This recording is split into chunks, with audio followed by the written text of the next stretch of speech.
Alright, aces, and welcome to Uzi Talking 2 with me, Jeff Ollerhead, and my guest, Mr. Jegsy Dodd. Jegsy Dodd, if you don't know who he is, who is he? Jegsy Dodd became famous with a band called Jegsy Dodd and the Sons of Harry Cross.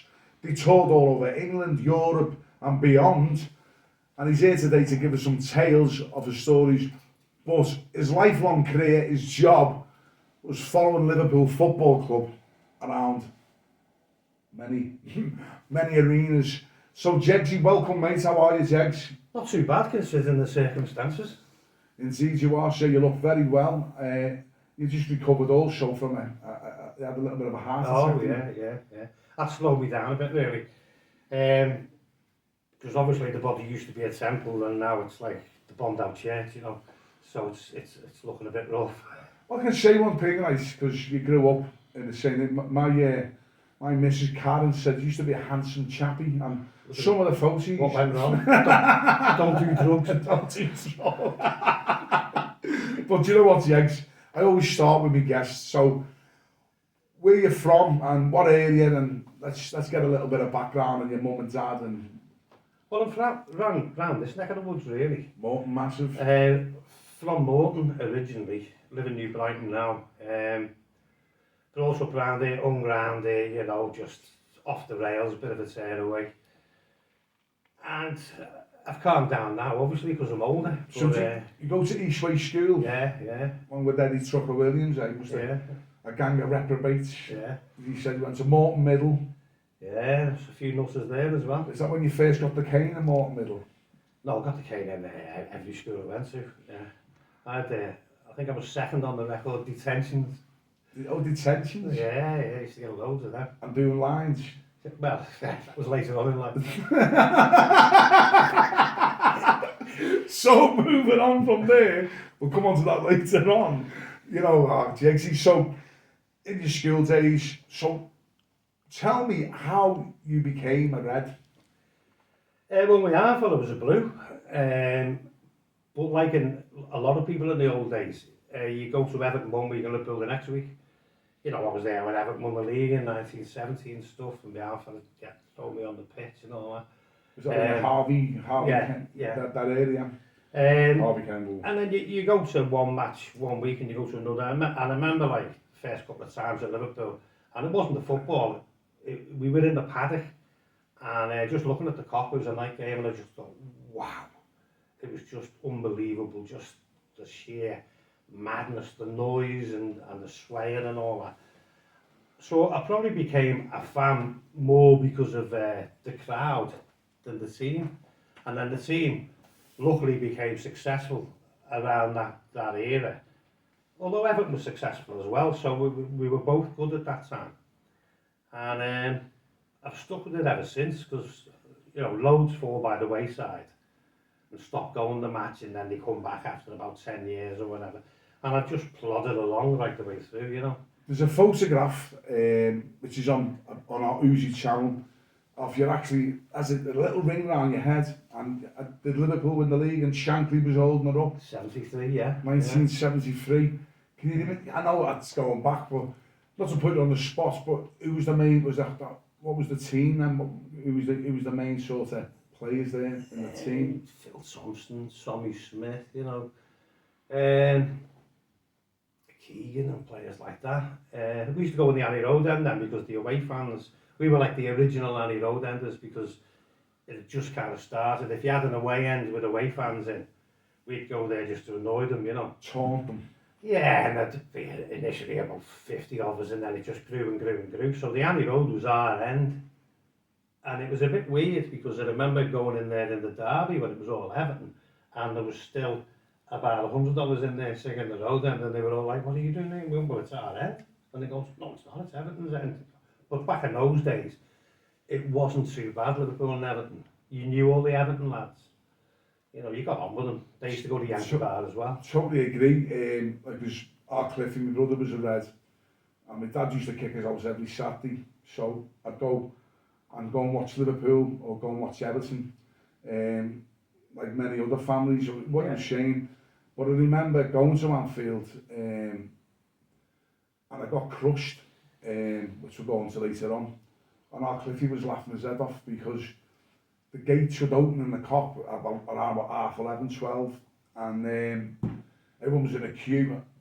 But as soon as they opened, there was just a mad rush, and I was eating chips, and our kids said it's a bad mistake that, because when the gates opened, they all just went forward.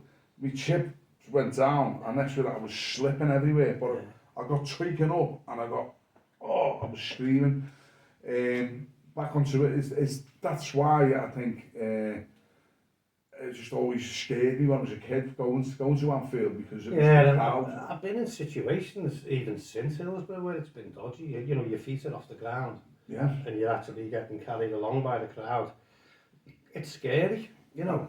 And the police horses that come right down, they didn't give a plough through you. Just plough right through you. I mean, But, I mean, the hooligan days, it was mad because it would just be anarchy.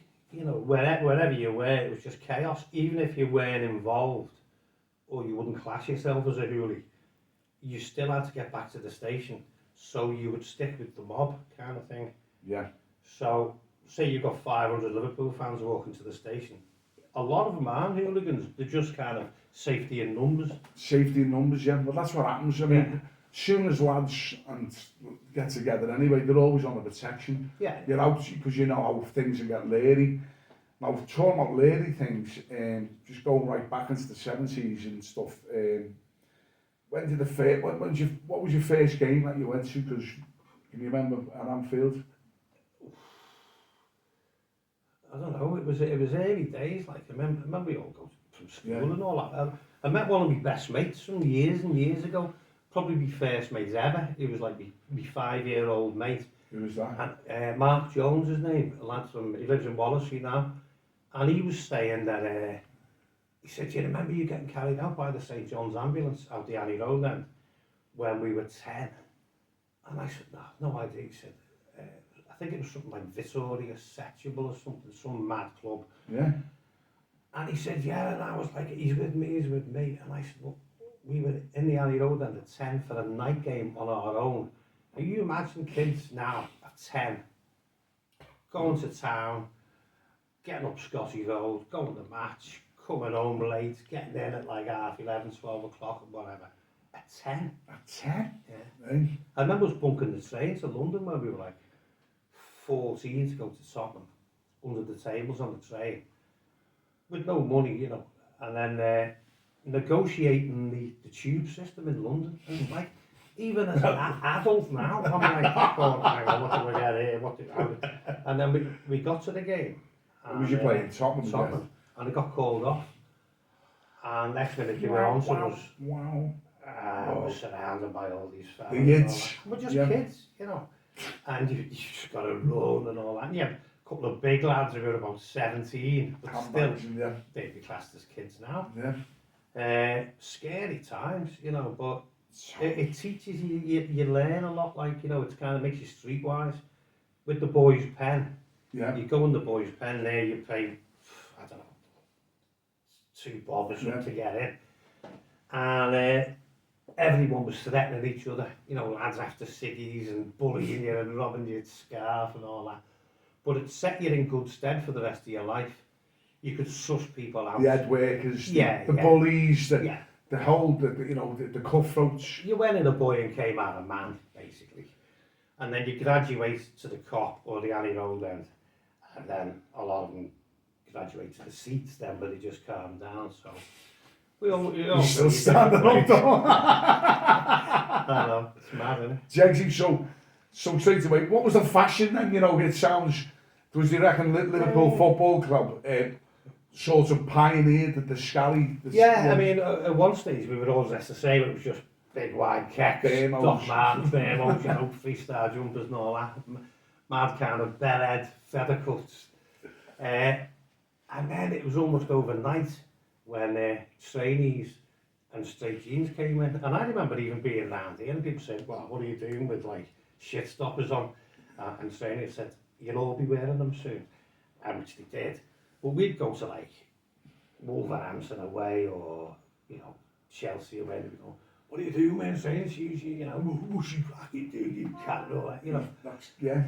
And now everyone Look does at it, the and it's trend called now, the yeah. football casual thing. It's just that some songs that you like, because what you said before, that you're going home in a St. John's ambulance.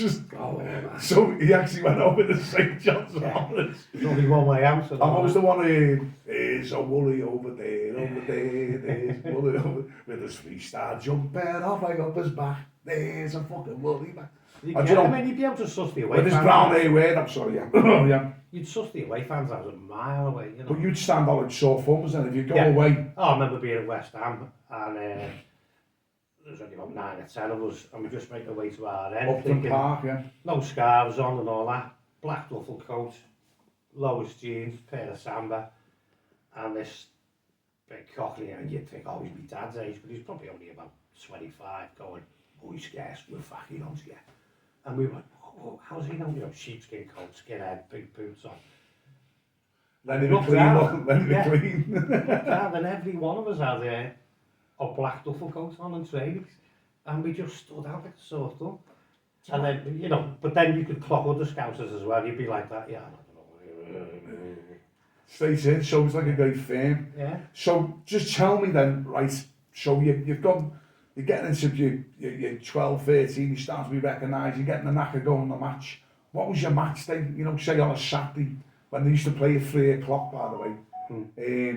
So just let's go from, you get up, tell us about your day. Can you remember it was exciting? If it was a home game and you were playing someone tasty, you used to go to the Yankee bar or the Star and Garter, which used to be in the precinct, and you'd wait for the Saints to come in, and you'd have spotters, kids who'd come into the pub and say, United are in, and it might just be a train from London with loads of cocky reds on, and then everyone would go to Lime Street to greet them and welcome them. Well, like a nice, how you doing, welcome to Liverpool. See you toast. You like to escort you up to the ground. Were the busies onto that already? Yeah, but there was so many of us in those days. You couldn't kind of monitor everyone. No CCTV. It was chaos. Run riots. Yeah. Riots. So you meet them. So you meet that day. So you're in town. So would you walk up and get a bus? Or what was your routine to Anfield? You get a bus if it wasn't, nothing happening kind of thing. But obviously you would shadow whoever came in. If it was a big firm or whatever, you'd shadow them all the way there. You know, let them know. Do you ever end with any hairy times when it broke loose? Oh yeah, loads of times. Loads and loads of times. You know, United always turned up. I mean, a lot of these clubs who go on the internet now saying how great they are and they weren't. You know, there's very few London teams brought followers up to Anfield, and the same with Goodison. We'd go to Goodison sometimes if they played some, a decent team. If we didn't have a game or anything. And then you'd have Everton lads with us, we knew them. I know a couple of Stephen Owen Cup. They used to meet in the cemetery, wasn't it? They used to meet in the Anfield Cemetery. Between the grounds. Yeah. So I was just reflecting, and straight away you come a cropper though, didn't you, when you went to Aston Villa? Yeah, Aston Villa was bad. I had a mate, I'd worked a bit in Jersey and I knew a Villa fan I shared a room with. And obviously you come back for the season to start. And he met us off the train before mobile phones. And he said, don't go up the station. There's Birmingham fans with knives are on the way to... The Zulus. Yeah, on the way to Tottenham. And we walked out the station going, no one's going to come near us. And they just stayed into us and just stabbed everyone, And it was horrible, really. It's like your first sort of sight with blades coming to action. Yeah, I used to get a bit of United and stuff. But then you could go to Barnsley or somewhere like that and come on stuff, Yeah. Even places like Ipswich, if you go to the wrong pub or the wrong street, every single club in the league had a welcome for you, And a lot of times you take over the place, but you've got to be aware. You've got to be aware. Small towns were always the scariest because if you're away from the big city and you stop off for the bevy, say in Yorkshire or somewhere, there's always some nutters in the pub there who want to kill you. I think it's in the British Isles blood. Well, I think it's tribalism really, where it's like, say you were brought up round here, your road probably didn't like the other road round there. Fairmead Road or something. Least so, yeah. And then it goes, and then your town doesn't like the next town or the next village. It could be like a valley in Wales. They don't like the next valley. So when they meet up in the nearest town, they have a bit of a punch-up. I think it's in the male psyche. The blokes have always let a bit of steam off. Yeah. Whether they're, running with a football when it was first invented and you boot it from one village to another, and the excitement, the adrenaline, it's a drug, isn't it? It's a drug. I mean, you see these Irish videos with travellers going, she was all down there, and they're doing all these spets, and then they go and have a scrap that lasts for about 4 days, and you're thinking, that's all that about. Shake him on, shake him, break him. And then you're thinking, well, our cases and all that, I do. You just go there, they knock them out after like 2 minutes. But they just go on forever going, hello. Don't you be saying that to me. I just had a pitch that Tyson Fury with Wilder. Good in the back now, I'm thinking of the thing. No disrespect, Tyson. He's the king of the ring. They always shout the full name as well, so they'd never say, hey, Billy. Johnny McGonigal, I'm telling you now, you get your, I'll be on the road, you come to me, you go, I'll have you any day, I'll get your brothers as well, and I'll tell you now, I'll fight you and your man, you get it. I've always got a vest on and bad track. Us we just, but the game, aren't they that? Yeah. Imagine having like 1,000 which in town sometimes, you just turn up in tribes. If you don't want to travel, you're getting rolled, aren't you? Them bounces, I just know the ones who shouldn't be bouncing, they're on McDonald's. And all of a sudden, like slow, they all turn up travellers, you think, there's hell on wheels. My mates had a boozer on London Road, and we used to go in there, and it was a rough pub, like a rough ass boozer. And we'd go in there, after the match, show support or not, and we'd say, who are they? And he'd go, cheers. And there'd be like 20 of them with bad haircuts, like haircuts like, I don't know, an Amazonian tribe that hasn't been discovered yet, what I mean? And he'd be going, oh, they're all mad, they all have a scrap and all. They all have a scrap. So, quickly gonna end this part right this minute and carry on and continue the tales of Jegsy Dodd. Stand by for part 2. Thank you.